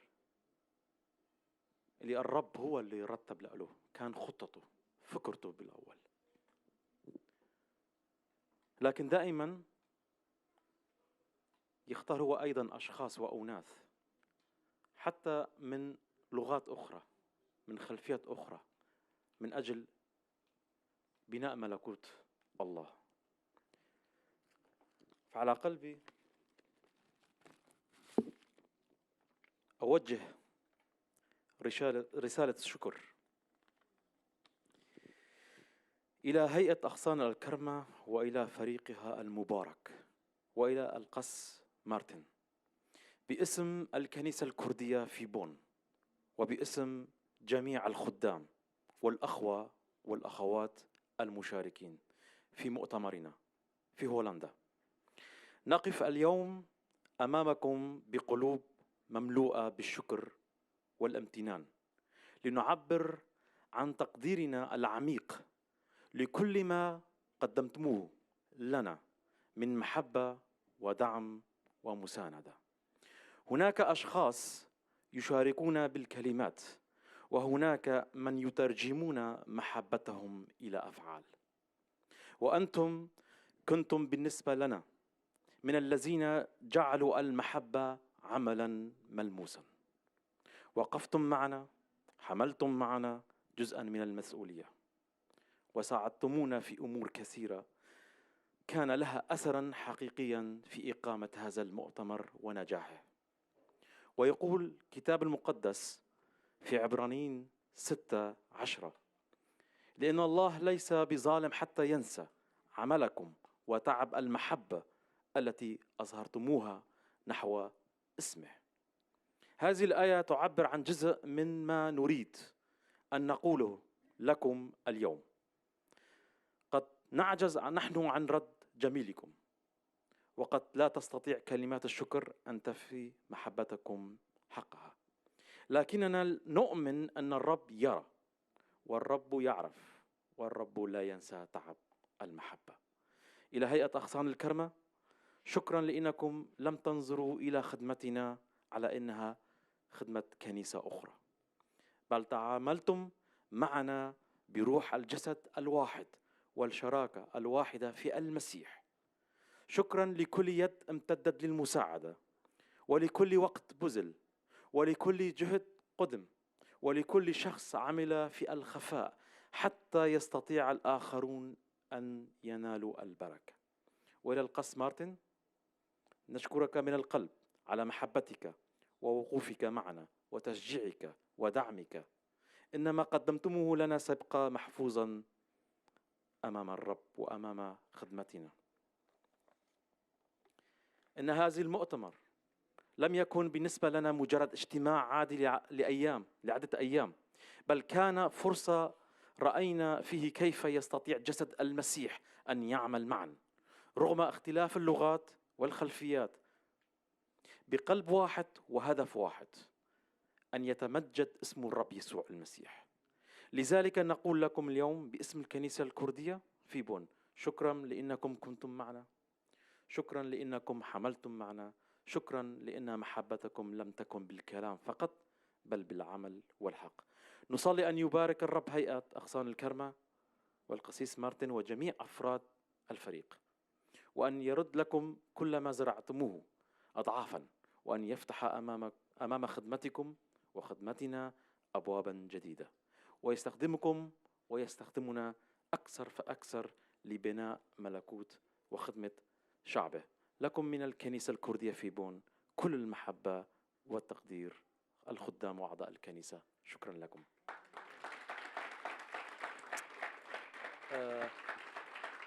أسيس مارتن، أنت تركت المنبر لكن راح نرجعك.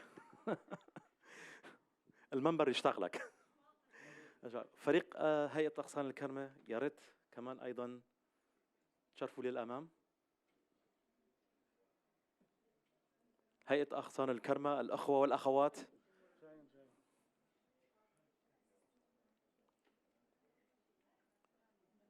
على قلب الكنيسة الكردية أيضا أن تقدم لكم شيئا لكي تتذكرون به. شكرا. تعالوا هنا، تعالوا هنا. تفضلوا تفضلوا تفضلوا.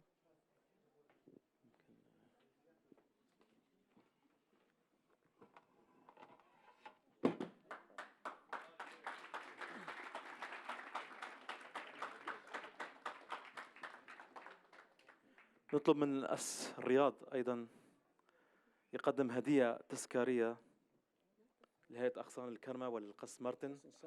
سيدنا رياض. سلام ونعمة. امبارحة وعظت ما بيكفي، جمعة أعطيكم وعظة ثانية. أنا أول شيء بيشرفني أنه أنا كنت هون وخدمت بين الشعب الكردي وخدمت مع أخوتنا من أغصان الكرمة، وبيشرفنا أنه الرب يستخدمنا دائما في كل وقت وفي كل مكان بروح المحبة. وحابب نحن مثل ما قال أخونا دانيال باسم كنيسة بون الكردية نقدم رابون شكر لهيئة أغصان الكرمة ممثلة بقدس أبونا الأخ مارتن. هي هدية بسيطة بس طالعة من القلب. شكرا شكرا شكرا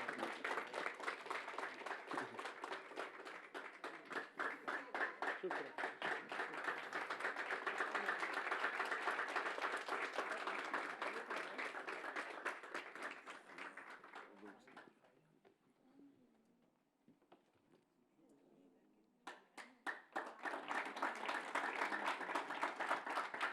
طيب حابين كمان نصلي لأجلكم، وبدنا كل الأخوة يشاركونا بالصلاة. يا رب إلهنا ومخلصنا الحبيب يسوع المسيح، شكرا ليك يا رب لأجل محبتك، شكرا ليك لأنك إله صالح وقدوس وبار، شكرا لك لأجل محبتك اللي أتاحت لنا الفرصة أنه نحن ندعى أبناء الله. شكرا لأجل صليبك اللي أعطانا هي النعمة يا رب. أنا بشكرك يا رب لأجل محبة أبنائك يا رب في هيئة أغصان الكرمة، أنه الرب يا رب عم بيستخدمهم كل يوم لمجد اسمك أنت يا رب. يعني أنا بشكرك يا رب لأجل محبتهم يا رب. أنا بشكرك يا رب لأجل تعبهم يا رب. يا رب أنا بقول لك يا رب بارك كل واحد فيهم يا رب بشخصه يا رب، من القس مارتن والأخت صاموئيل والأخوة البقية. أنا بشكركم كل واحد باسمه يا رب. بقول يا رب تبارك هاي العائلة الكبيرة، هاي العائلة المثمرة، هاي العائلة اللي كل يوم عم تعطي ثمر أضعاف أضعاف أضعاف. مبارك يا رب، وكله تحت قيادتك أنت يا رب. يا رب تبارك هاي العائلة وتستخدمها أكثر لمجد اسمك أنت يا رب. ومنصلي يا رب من أجل مؤتمرات قادمة يكون فيها نهضة حقيقية يا رب لكل الشعوب بكل اللغات بكل أطيافها يا رب، عرب، كلدان، سوريان، أكراد، هولنديين، ألمان، كل الشعب يا رب من كل قبيلة ولسان يا رب. منصلي يا رب أنه يكون الوقت اللي جاي هو وقت حصاد، ويا رب تستخدم هي الهيئة يا رب في هذا الحصاد بكل قوة يا رب، وتستخدمنا نحن كمان يا رب ككنيسة كردية في هذا العمل، ويشرفنا هذا الشيء. باسم الآب والابن والروح القدس صلينا، إله واحد، أمين يا رب.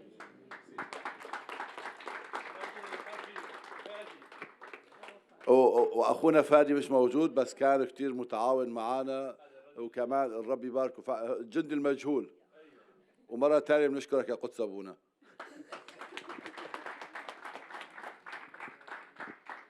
احنا نريد باقة شكركم نعطيها للرب يسوع.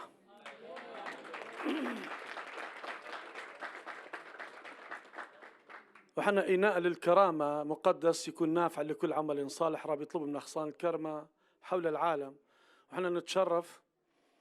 كان صعب علينا أنه أيضا ما نشوف أبو صامويل بيناتنا، لأنه هذه كان حلمه، كان رؤيته أنه يشوف مؤتمر كردي، ولكن أتمنى هو بالفردوس الآن يكون شايفنا وفرحان. وهذه تعزية لأم صاموئيل أنه رب عزاها واستجاب لطلبتها.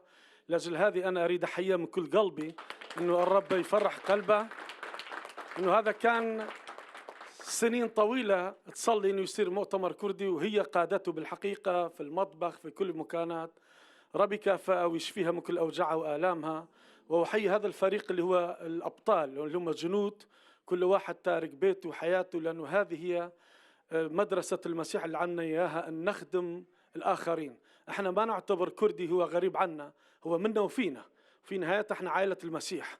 فالمسيح ما موجود لا كردي ولا مصري ولا عراقي ولا عربي، احنا كلتنا ندعي أبناء الله. وربي يباركنا، وإحنا فخورين جدا بما قدرنا نخدمكم، وسامحونا عن أي تقصير من قبل أي واحد أو أي كلمة أو أي مسحة أو أي شيء تصرفنا تجاهكم بشكل ردي. نطلب غفران منكم، وارجو أن تباركونا وتطلقونا بسلام. ونحن نصلي من أجلكم، ربي يبارككم. كلمتي الأخيرة بعد قصر رياض كان بيصلي، رب أعطاني كلمة، قال له أنا جاي هذا القطيع أرجعه لإلي المسيح، هذا شعب الكردي، بس حذر إياكم تدخلوا بالطائفية، وإياكم تسمحوا لعقائد أخرى تتأثر على حياتكم الروحية وكنائسكم.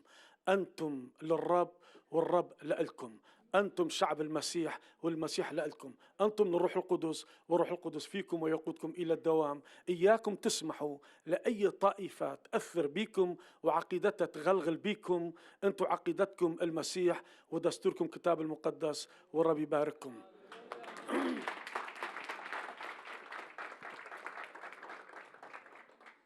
احنا نعتبره دانيال من ثمر أغصان كرمة بالسنين طويلة، واحنا اليوم نتشرف نشوف قس دانيال يخدم شعب الكردي، حقق له رؤيته من زمانات قبل 17 سنة بتذكر.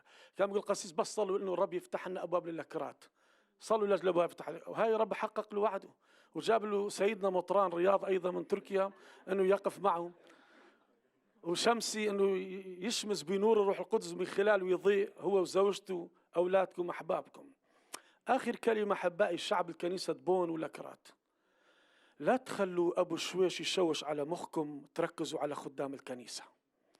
خدام الكنيسه ما لهم معصين من غلط، خدام الكنيسه ما لهم معصين من اخطاء، حطوا عينكم على الرب وتدربوا، صلوا من أجل الله يصحح أخطاء الخدام، الله يصحح كلماتهم، الله يصحح تصرفاتهم، الله يصحح سلوكهم. وقت أبو شويش يهرب من عندكم يقول هذولا كشفوا اللعبة وبعد ما أقدر أكون في وسطهم، والرب راح يقودكم إلى الدوام، والرب يبارككم. شكرا شكرا. جالك سباس. تسمحون أن ننتقل للكردي؟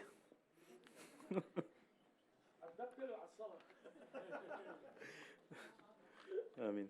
طيب شبيبة ما قلفر حاضرن؟ اللي كاسي برضو يدو خفعنا شوتي اللي بقارنان.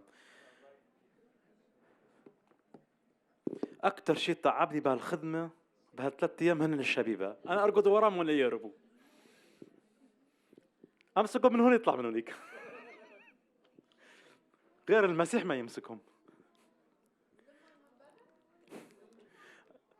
أخونا إيفان هنا مع بعض الشباب كانوا اخذين منطقة لوحدهم مبنى. فإيفان فاق الصبح قديش كانت الساعة؟ وقت قلت لهم للشباب قوموا المسيح اجا 6 7 الصبح. في أحد الأخوة قال امسكوا آمين. طيب شبابي ما فيد رونوت تشتني خوش بهابر دار بوسكر دقايت هان الساد دليما دغزن مش الشباب ورا بيجم بشتويجي جراك شبيبه قشت كوارن بيشه ام كي وعظو كي بوادن آياتك جكرونتوسية كي انها بيستو تشور دبي ألستم تعلمون أن الذين يركضون في الميدان جميعهم يركضون ولكن واحد يأخذ الجعالة وهكذا ارقدوا لكي تنالوا. كردي دبي هنزن وكاسند ميدان دو بازدن دبوزن هذا في كيوانها جو سركفتنك بستينن وهنجي وانو بكن ببازن جوين سركفتنك بستينن. بولس وقتي في رسالة يزميش ذكر الكورنثوس دوي زامنه دو الرياضة الودا كي برشة دي وك أولمبياد اللي تشي دبي فديت خلق شو خرعت ذكر ودبازي والتدريب دبر حتى كونه بوجو إيزش خرب به شباب ما جي في درونا ما ديت د خرعت كرن دبازين هل بعد كرن هنا كنت شغل قاتون هنا كنت نزم تشاء وكرش نارو عم كده ضاري بجواب بس هذا في كيوان هابي انه فاخي انه فريقي وفاخي او هو فاخي ده بس خده تم فكري كي روحي جديد ما هل فكري خده انه ام بتهاني خونو فاخن صار خوك بروكت خو اللي خده دغوزي ام جيب هافرو فاخن كفريقك هابيك ايدو دي مزمور سادو بيستو حفت اويات شور جراك شبيبه في اوياتيج خرابة بن ويسو دبي كسهام بيد جبار هكذا أبناء الشبيبة يزونن سهام يعني أنا لازم كردين نفخت شيء بري من ريزون تلكافون تيل وتلكافون يخو هاي نا طيب تلكافون شيء عم تشكونه معنا بيدنا إنه بس تشم معنا سيد ديما تشوا طايد ديما تمام ما قلت تلكو شبيبنا فدبي انه شبيبه واكويت تلكينه طيب تشبي جاراك جونو ويش شابونا بكشيني وبيشتي هذا كينا خدون كنيسه خدوا بيروز بك لسر دليك بس ياك جوا مشاركاك دهو تشتي واكريه خدت شن عماك دوتا بس شخص كنا معناه مزوبن انه فدا تشيبي لتشينابي تشتي ام بيرات بينا كات فكروا دلولينو ياك شخصك كي ده سخرو كان تشجيع بني الشبيبه من اكو قلت انوك او انا سهام بس دو خدت شوار وعلمونت يا هذه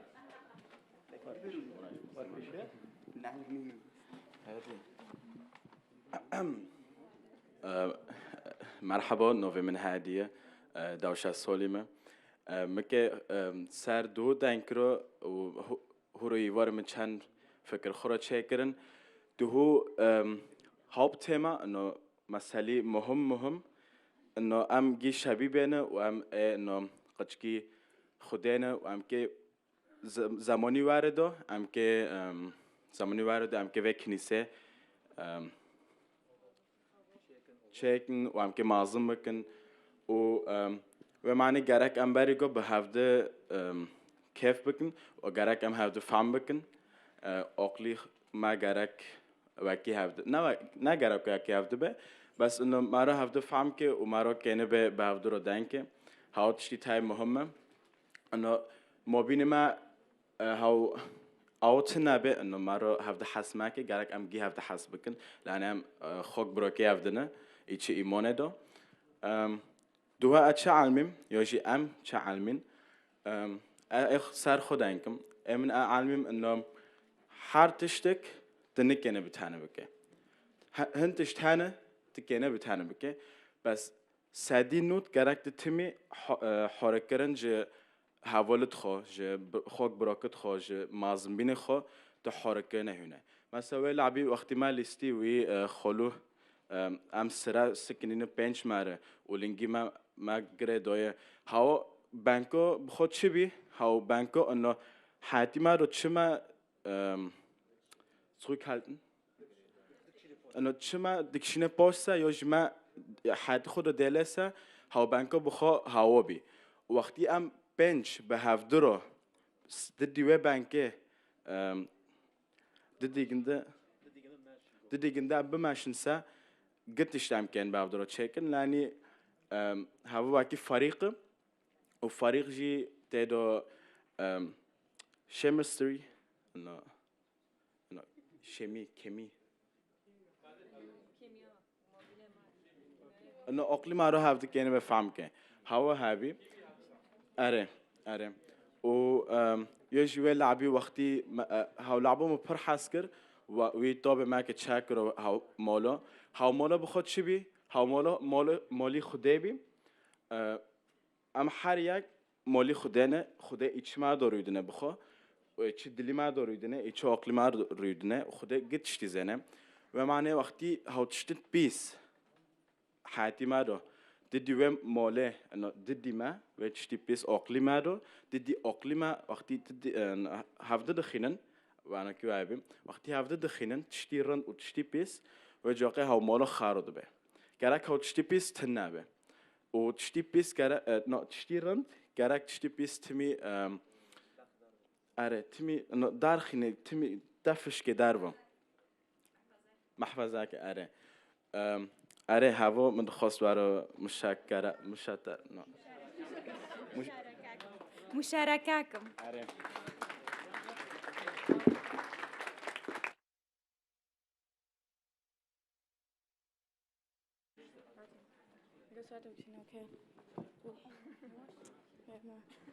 مرحبا جوارا نوی ملیلیانا وینزنن مدخواست بگوتا انه ویچان رونا پر مشکلات شبین ات مدینه و اكيد مشكلة ما بيني هني كوجي شايفين إد ما نادينا إنه إيش خدوا دايشن يجي بس بفكرة تشتي معلمية إنه شيطان تمي فيرونت أتابي مهم حياتت مرة بر ضد مايا ومحارباتك وتشويش شركة إنه معني كونسنتراسيون إنه معني تركيزي ما ناس سر خدابة معني سر مشكلة وكحر وخيلبين قدش دينارند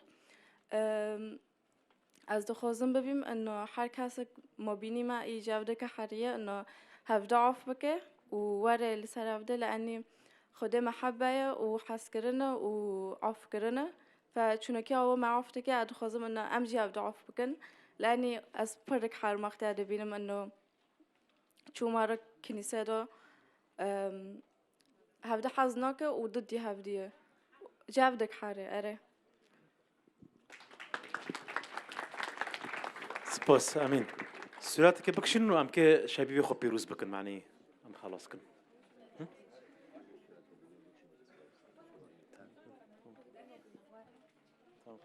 دمشق